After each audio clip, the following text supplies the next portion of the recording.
Miss হবে না আপনার পছন্দের টিভি শো দেখুন জি5 অ্যাপে একদম ফ্রি। অ্যাকচুয়ালি আমরা চেষ্টা করছি, আমরা চাইছি, কিন্তু হচ্ছে না। এরকম হয় একটা টাইমে যে আমি বাড়ি থেকে বেরোনোই বন্ধ করে দিই, কারোর সাথে কথা অবধি বলতাম না। আমি একটা নতুন প্রাণ সৃষ্টি করছি, বুঝতে পারছেন তো? মানে এই ফিলিংটা আমি কারোর সাথে শেয়ার করতে পারবো না। মাতৃত্বের স্বাদ পাওয়ার জার্নিতে একটি মেয়ে নিজেকে নতুন করে চেনে।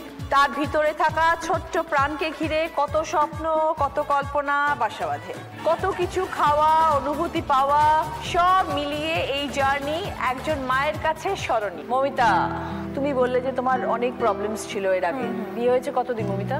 আমার বিয়ে হয়েছে 8 বছর, আর সমস্যার কথা জানতে পারি আমি আগামী 4 বছর আগে জানতে পারি। মানে যখন তুমি চাইছিলে মা হওয়ার জন্য তখন তোমার প্রবলেম তখন আমি জানতে পারি। কি প্রবলেম ফেস করলে?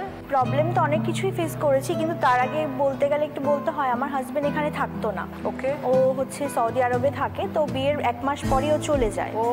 আর লকডাউনে গিয়ে ওখানে আটকে পড়ে, তো তখন আর আসতে পারে না। তো 3 বছর পর ও যখন ফেরত আসে তখন আমরা ভাবি যে মানে বিয়ের 3 বছর আসেনি? না না, আসতে পারেনি লকডাউনে। তুমি যাওনি কেন?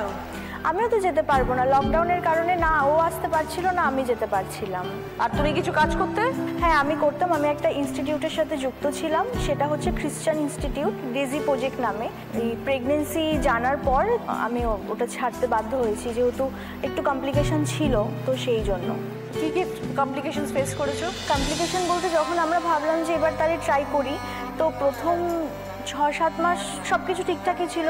ভাবতাম যে হয়তো এবার হয়ে যাবে, কিন্তু কোনো কিছুই হচ্ছিল না। তারপরে একটা নর্মাল ডাক্তার দেখাই, বললো যে সিস্ট আছে আমার, 6 মাসের মধ্যেই ঠিক হয়ে যাবে। তো দেখালাম, দেখাতে দেখাতে প্রায় 1.5 বছর কেটে গেল, কিন্তু কিছুতেই কিছু হলো না। ওখানেও 6 মাস দেখানোর পর উনি বলে যে এবার তোমরা ট্রাই করো, এখন মোটামুটি যা তোমার সমস্যা রয়েছে দেখতে পাচ্ছি যে ঠিক হয়ে গেছে। কিন্তু তার মধ্যে এরকম হয়ে যায় যে বাইরের লোক, পাড়ার লোক, সবাই একটাই কথা যে কবে নিবি, একটা কিছু প্ল্যানিং কর, কিছু একটা চেষ্টা কর। কিন্তু মানে কেউ তো জানছে না যে অ্যাকচুয়ালি আমরা চেষ্টা করছি, আমরা চাইছি, কিন্তু হচ্ছে না। এরকম হয় একটা টাইমে যে আমি বাড়ি থেকে বেরোনোই বন্ধ করে দিই, কারোর সাথে কথা অবধি বলতাম না। তো হয় না, মন থেকে আমি ছেড়ে দিয়েছিলাম যে হয়তো এবার আর হবে না, কিছু সম্ভব না। আমি একদম আশা ছেড়ে দিয়েছিলাম। তো আমার বাড়ি থেকে যখন শ্বশুর বাড়িতে আসার পর একদিন কেউ বললো যে এবার তুমি টেস্ট করো। তারপরে যখন টেস্ট করি, মানে ঘুম ঘুম চোখে, আমি জানি নেগেটিভই আসবে, পজিটিভ আসবে না। তো টেস্ট করে আমি বাথরুম থেকে আর বেরোতে পারছি না, মানে আমি ওখানে ধরে দাঁড়িয়ে কান্না করছি যে এটা আমি সত্যি দেখছি। মানে আমার হাজব্যান্ডকে দেখালাম, তারপর আমার শাশুড়িকে দেখালাম, আমার শাশুড়ি তো কান্নাকাটি করা শুরু করে দিয়েছে। মানে এতটা খুশি, এতটা আনন্দ। তারপরে আমার হাজব্যান্ডকে আবার চলে যেতে হয়েছে, মানে আমার 5 মান্থ কমপ্লিট হওয়ার পর ও আবার চলে গেছে। এখন আমার বাড়িতে আমি আর আমার শাশুড়ি রয়েছি। তো সময় কাটে কিভাবে সারাদিন ধরে? সারাদিন গান শুনি, আমি গান শুনতে ভীষণ ভালোবাসি। এটা খুব ভালো হবে, গান শুনি, ভালো ভালো গান শুনবে, ঠাকুরের গান শুনি। তারপরে হচ্ছে মার সাথে গল্প করি, সবার সাথে গল্প করি, একটু হেঁটে আসি। আমি ডেইলি একটু বেরোই। হ্যাঁ একদম একদম। আর একটু ঘরে একটুখানি কাজবাজ করি, একটু অল্প অল্প করি, একটু মুভমেন্টের মধ্যে থাকবে আর হেলদি ফুড খাবে। খুব সাবধানে থাকবে Momita. I wish you all the best. তোমার নতুন জীবনের জন্য অনেক শুভেচ্ছা হবে। তুমি খুব ভালো থেকো, সবাইকে নিয়ে একসাথে। বেবির জন্য আমার অনেক শুভেচ্ছা। ধন্যবাদ। ওকে ওকে। গোপাল গোপাল, কাতু কুতু, কাচু মাচু, কাতু কুতু, কাতো কুতু, বালা পোষ, বালাকোষ, বালাপোষ, বালাপোষ, কাটাকুটি, কাড়াকুড়ি, কাটাকুটি, কাটাকুটি, তরমুজ, তরমুজ। 10 পয়েন্টস। শাশ্বতী, তুমি বাই প্রফেশন টি টেস্টার। কাজটা তোমার কিরকম? চায়ের একটা ভ্যালু হয়, তো সেই ভ্যালুটাকে আমাদেরকে নির্ধারণ করতে হয় টেস্টিংয়ের মাধ্যমে।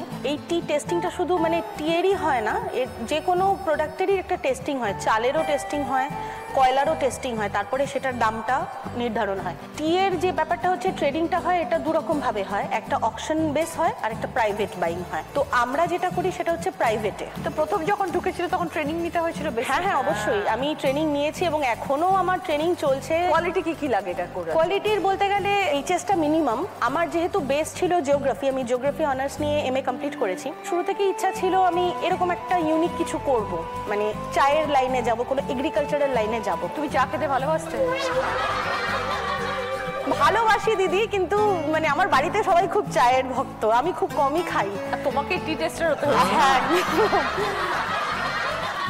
তারপরে কলকাতাতে আমি ভর্তি হই, ওখানে আমি কোর্স করি চায়ের, এবং টি টেস্টিং জানার আগে চা ব্যাপারটাকে জানতে হবে, চায়ের কতগুলো গ্রেড হয়, ভেরিয়েশন হয়, সেইগুলো জেনে নিয়ে তারপর মানে এটা একটা ভাস্ট নলেজ। আমার এখনো পর্যন্ত প্রফেশনাল ক্যারিয়ার হচ্ছে প্রায় 12 বছর 13 বছরের হয়ে গেছে।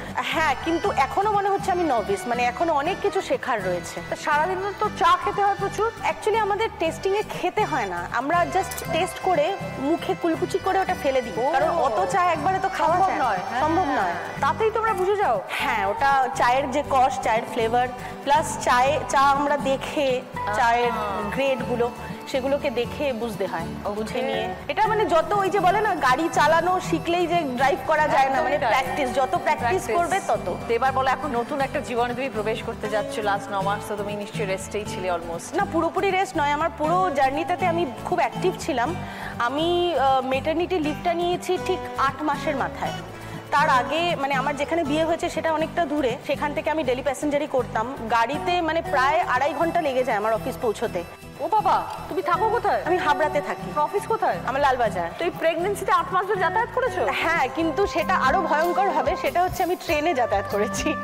ট্রেনে টাইমটা অনেকটা কম লাগে। হাজবেন্ড কিছু বলতো না তুমি রোজ ট্রেনে করে যাতায়াত করতে? বারণ করেছে দিদি, কিন্তু কি করব আমি, মানে বলে বোঝাতে পারতাম না, মানে কাজটাকে রাখার জন্য আমি এতটা গ্যাপে মানে এতটা ছুটি নিতে পারতাম না। এই প্রফেশনটাই এমন, মানে আমি যে আমার কাজটা অন্য কাউকে দেব সেটাও সম্ভব নয়, তো ওই জন্য আমাকে যেতেই হতো। আর টি মার্কেট তো দিদি আমার জন্য বন্ধ থাকবে না, ওটা তো চলবেই। একদমই তাই। সেই কারণেই মানে যত কম সময়ের জন্য ছুটি নেওয়া যায় আমি সেটুকুই করেছি। তুমি তো 8 মাস তো তুমি বলে তুমি কাজই করেছো। হ্যাঁ হ্যাঁ হ্যাঁ। কিন্তু তোমার বাচ্চা হওয়ার পর তো তোমাকে ছুটি নিতে হবেই কয়েক মাস। বরং আমি ঠিক করেছি ওই 6 মাসের পর থেকেই আমি করব আর কি কাজটা। এটা তোমার ফার্স্ট ইস্যু দিদি। তো প্রথম দিন যখন তুমি জানতে পারলে যে তুমি প্রেগন্যান্ট, তখন সেরকম ফিলিংটা কেমন ছিল? আমি লিটারালি কেঁদে দিয়েছি, আমি কি করব বুঝতে পারছিলাম না। তারপর ব্যাপারটা সবার সাথে শেয়ার করি, তখন মনে পড়ছিল পুরোনো দিনে মা বলতো যে মা হওয়া কি মুখের কথা, এই লাইনটা শুধু মনে পড়ছে।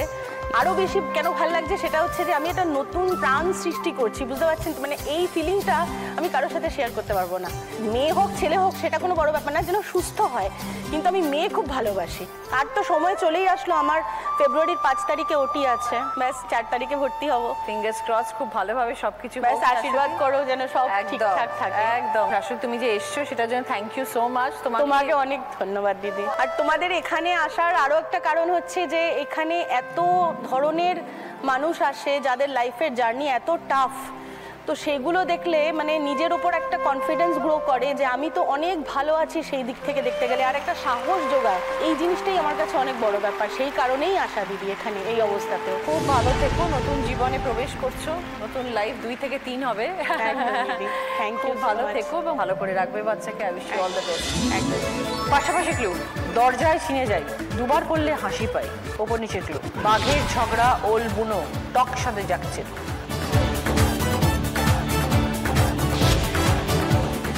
এবার বলো শাশ্বতী। ওপর নিচে তেঁতুল, নিচে খিলখিল। 20 পয়েন্টস। আজকে দিদি number 1 Shashwati Das with 97 points. জি5 ডাউনলোড করুন আর সব এপিসোড দেখুন একদম ফ্রি।